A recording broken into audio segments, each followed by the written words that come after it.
მე ძალიან მომწონს ახალნელი ახალგაზრდობა ძალიან კარგები არიან. იმათ არა აქვთ ეს საბჭოთა კომპლექსები. ხა ჩვენ დროს მაგალითად კომპლექსი იყო, რომ ყველაფერი აქეთკენ ცუდია და ყველაფერი იქითკენ სამოთხეა და ასე შემდეგ. ამათ ეგეთი ილუზიები არ აქვთ. ბევრი კაი ახალგაზრდაა ძალიან. ჩემი სტუდენტები მე ძალიან მომწონს, იმიტომ რომ ესენი თავისუფალი ადამიანები არიან უკვე და მათი დაჩოქება შეუძლებელი იქნება. თავარი რაც არის აი რასაც ისინი უნდა მათ წინაშე რა გამოწვევას დგას, რაც ჩვენ წინაშე არ იდგა. მე და შე რომ გავიზარდეთ, ჩვენ დროს ბიოპოლიტიკური მონობა იმდენად არ იყო, როგორც იყო აი პოლიტიკური და ეკონომიკო-პოლიტიკური უფრო. და ამის გატეხვა უფრო ადვილი იყო, პირდაპირ ვთქვათ.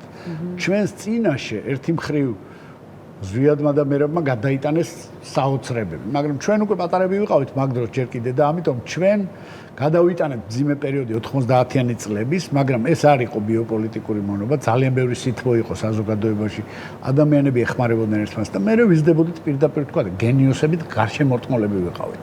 არა, ახლა შენ მამაშენის ოჯახში გაიზარდე, იქ გვერდზე ყავდა კიდე ბევრი სხვადასხვა გენიოსი, კიდე მსახიობი აიღე და კიდე ის აიღე, რა ქვია, რეჟისორი, მეცნიერებაში ახლა ღმერთმა კარგად ვიმყოფოს რისმა გორდეზიანი და ასე შემდეგ და იქ რამდენი იყო არა ილია ვეკუებს და იმებს მოვესწარით არა ჩვენ გენიოსების თბილისში რომ გაივლიდით ცენტრში როგორც რუბინშტაინმა მითხრა რომ ცენტრში დადიხარო და სულ ვიღაც გენიოსებს უყურებო და ესალმებიო და ეგო მაგარი ადგილიაო ძალიან ესე მითხრეს რომ ესე იარე ამ თბილისში და იღავ და მეტია წიგნის საკითხოც არ ჭირდებაო და აი ეს სიტუაცია იყო და ეხლა ამათ წინაშე დგას ჯერ ეს ერთი რომ ამდენი გენიოსები უკვე ჩვენ თაობაში აღარ არის უნდა ვაღიაროთ ეს აღარ არის პირობები იმ დროს იყო რაღაც პირობა სოციალური რომ ადამიანი ფლად შიმშილით არ მომყარიყო დღეს კურტნის მუშაობ ყველანი პრაქტიკულად კურტნის მუშები ვართ რომ გავატანოთ ბავშვები ვარჩინოთ და საკუთარი თავი ვირჩინოთ არა და ამათ წინაშე არის მთავარი გამოწვევა ბიოპოლიტიკა.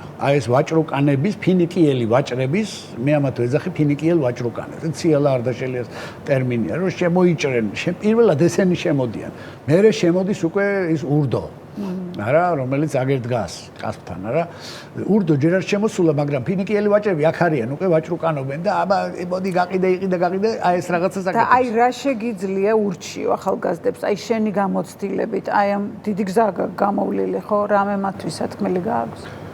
მე შემიძლია ურჩიო რომ მე მაგათ გვერდზე ვარ, სულ ისინი თვითონ იპოვიან გზებს აი ფინიკიელი ვაჭრუკანების ბიოპოლიტიკასთან ბრძოლის და მათ ჩემზე კარგად ვაჭრუკანებს მოკლედ. კი, ფინიკიელი ვაჭრუკანების ხელში ვარ, ეხლა პრაქტიკულად ეგ ამბავია და ანუ ამ ბიოპოლიტიკასთან ბრძოლა არ არის მარტივი, იმიტომ რომ უნდა ჩამოყალიბდეს და ისინი აკეთებენ უკვე მე ვიცი, მე ვადევნებ თვალყურს მათ გამოსვლებს და ასე შემდეგ.